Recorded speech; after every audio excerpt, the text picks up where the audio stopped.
to look at the last year since election night 2023. I'm joined by a guy, and every time we have Chris on, if clickbaiting was what we're doing, he's a surefire winner. So many of you listen and replay our conversations, which are largely Chris schooling me, which is good.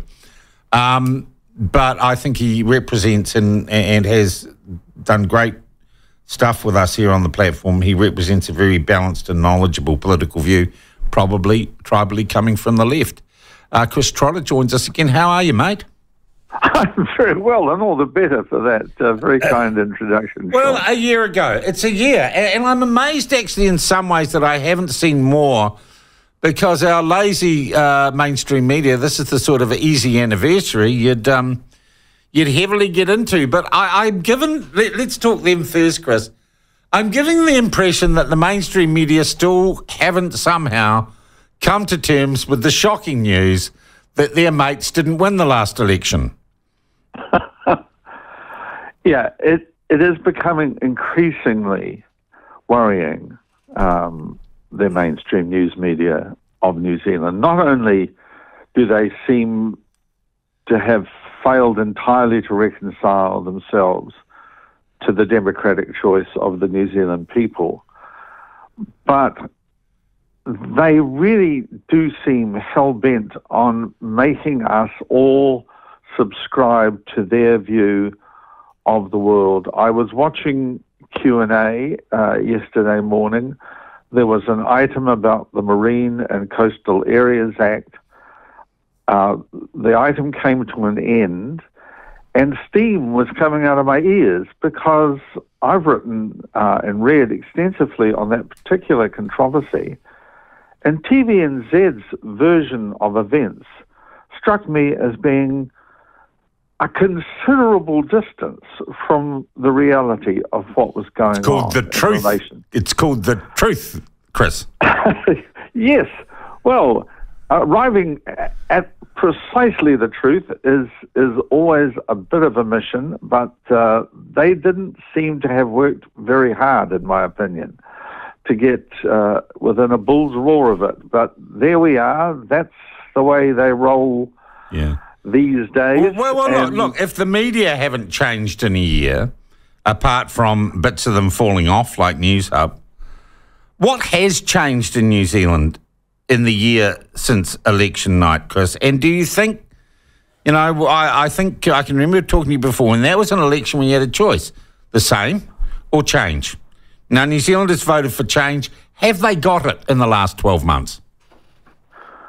Well, relating to your first question, it's difficult to tell because I don't think we're getting a very accurate steer on where New Zealanders are. Media outlets like your own are delivering a useful corrective to what I believe is a very, very serious failure by the mainstream media. But there are a few other ways of determining where people are at. Probably the most effective is polling, and there are a number of polling agencies which are doing this.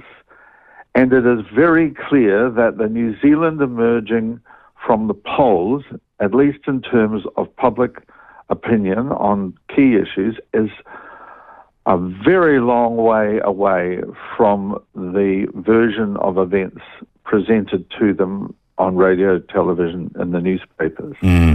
For example, David Seymour's Treaty Principles Bill, I think it began with something like 60% of people being in favour.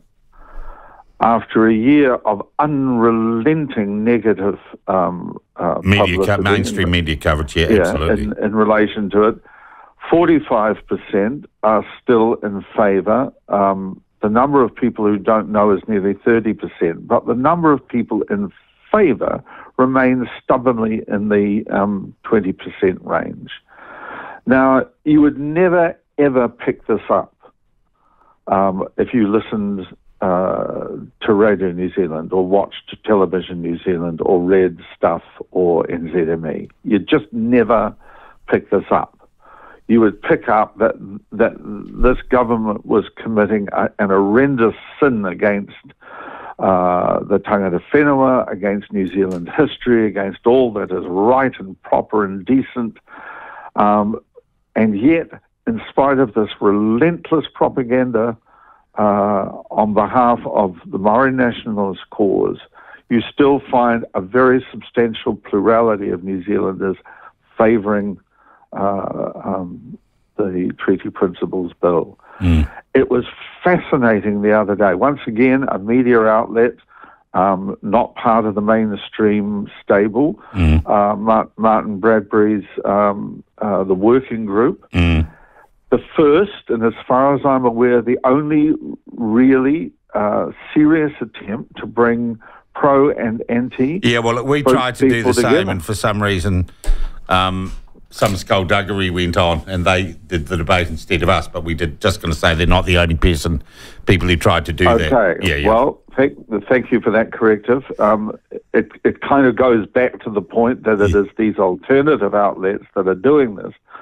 I mean, I watched that. I thought that David Seymour won it by a country mile, and I thought it was highly instructive to see the Maori nationalist cause for what it is, which is a compound of very bad history and very, very loud rhetoric.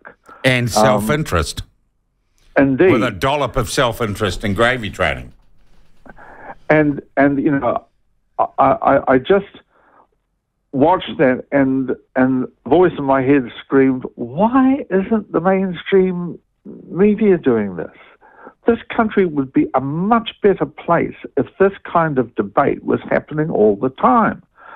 And then another voice in my head said, well, you know why. Yeah. Don't be silly. But, you know, that was something which I thought was very useful and to be commended and to be repeated, hopefully. Hopefully somebody somewhere in the morass that is, you know, the editorial guidance of New Zealand mainstream media might just realize that, hey, this is good television. This works.